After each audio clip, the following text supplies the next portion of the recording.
Good morning, children. So, today we are going to discuss in-text questions from the chapter Structure of the Atom. So, let's move to the questions. Page number 47. Okay, question number 1 is, what are canal rays? We know that canal rays are positively charged radiations which led to the discovery of positively charged subatomic particle called proton, isn't it? Okay. Question number 2 is, if an atom contains one electron and one proton, will it carry any charge or not? So we know that in every atom, the number of electrons and number of protons are equal, isn't it? For example, if an atom contains 10 electrons, it should contain 10 protons also. Therefore, what will happen? This positive and negative charges will balance each other. As a result, the atom will become electrically neutral. Clear? We will move to the next question. It is from page 49. Question number 1 is, on the basis of Thomson's model of an atom, explain how the atom is neutral as a whole. So we know that according to J.J. Thomson's model, an atom consists of a positively charged sphere, isn't it? Just like a pudding, okay? And the electrons are embedded in it, just like how plums are embedded in a pudding, okay? And we know the negative and positive charges are equal in magnitude, isn't it? Not in number, because positively charged sphere is not a number, it is a whole sphere. So we can say that positive and negative charges are equal in magnitude. Alright? As a result, the atom is electrically neutral in the case of J.J. Thomson's model. Page 49, question number 2 is, on the basis of Rutherford's model of an atom, which subatomic particle is present in the nucleus of an atom? We know that at the time of Rutherford, neutrons were not discovered, isn't it?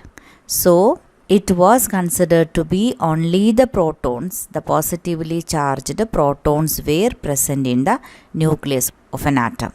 But we know that in the latest model, Bohr's model, two particles are there in the nucleus. What are they? Protons and also the neutrons. Clear?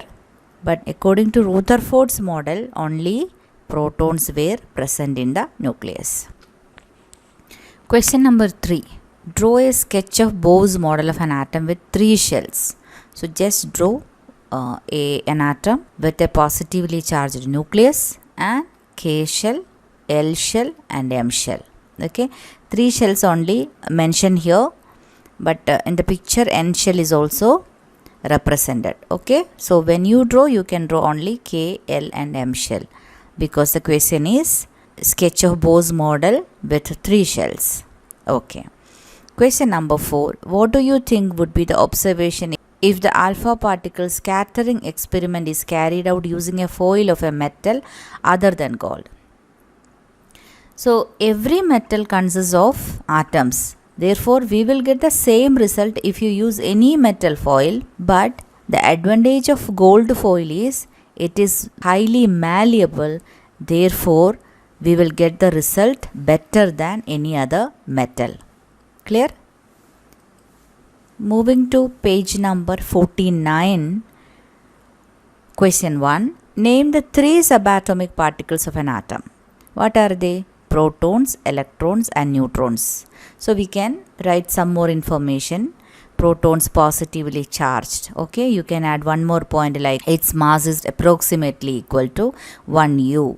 Okay, electrons negatively charged. The mass is negligible, or 1 by 2000 U, therefore it is negligible. Neutrons, no charge, but mass is approximately equal to 1 U. Okay. Question number 2. Helium atom has an atomic mass of 4 U and 2 protons in its nucleus. How many neutrons does it have?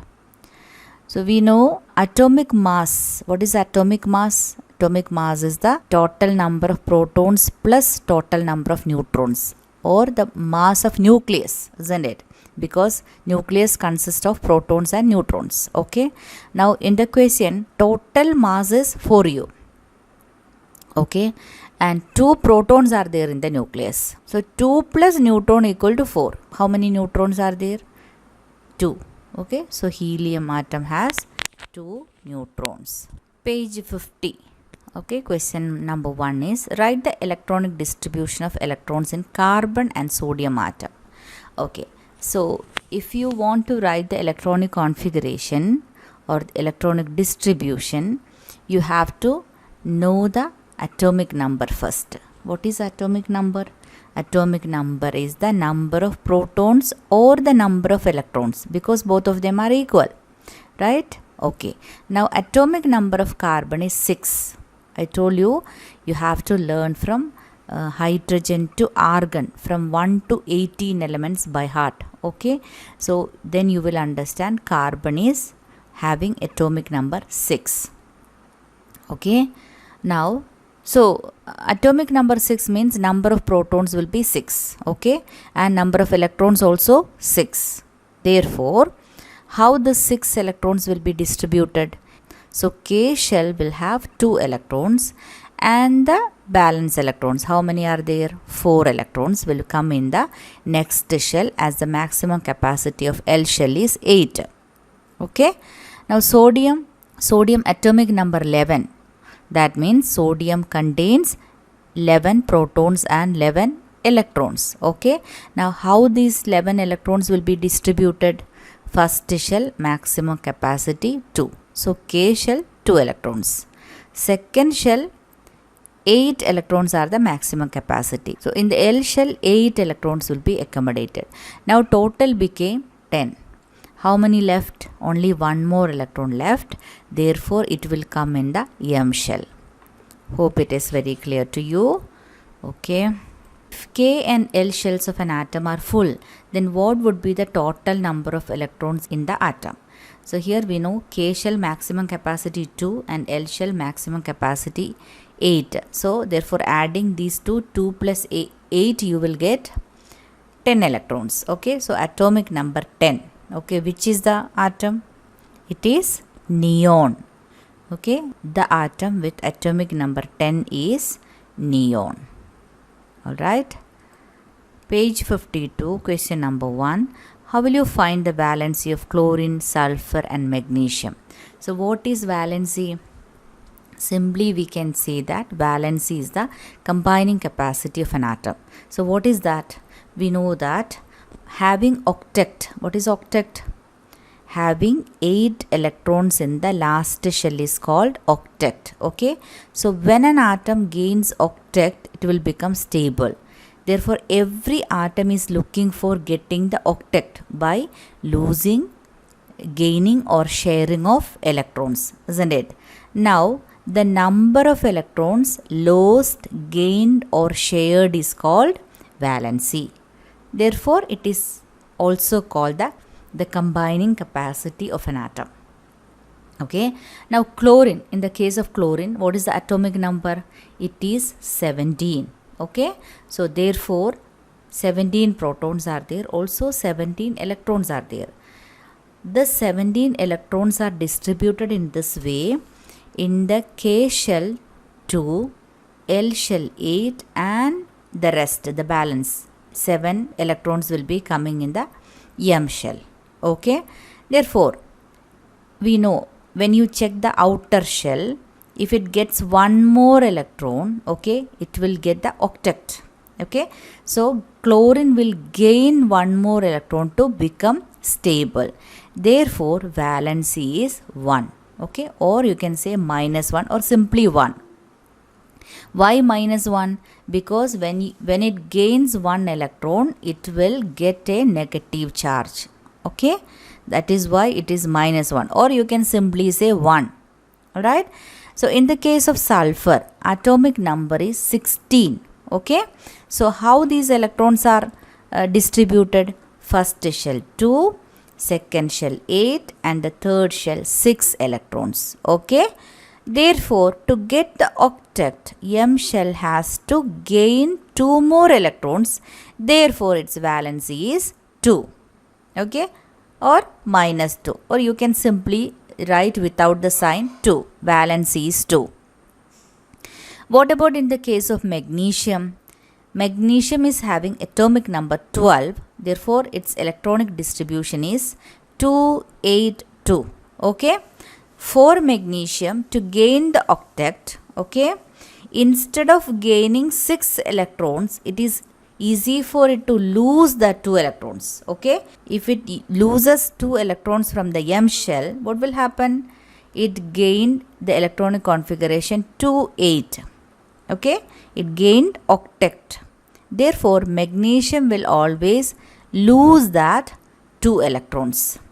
Clear? Therefore, its valency is 2. Or if it loses electrons, you can write plus 2, or simply you can write 2. Clear? Okay.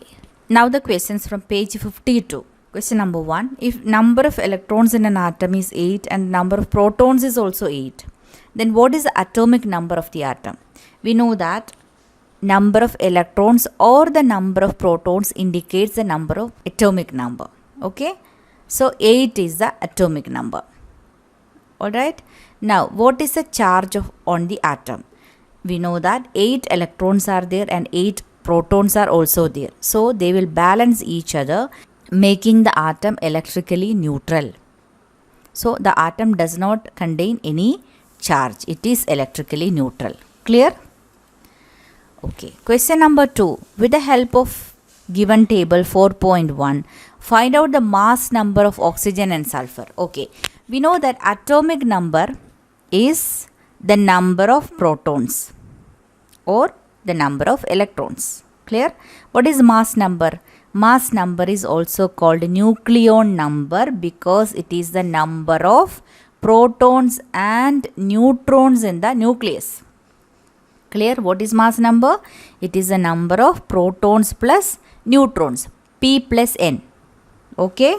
Now you have to find out the mass number of oxygen and sulfur atom. So let's check oxygen. Here, see the details are given. Symbol is O. Atomic number is 8. Number of protons is 8 and number of neutrons 8.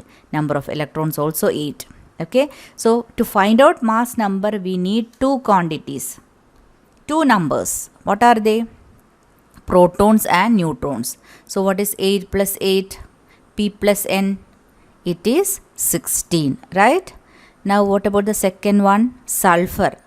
Okay, sulfur is not here. Now let's check sulfur atom. So sulfur atom is not in this page.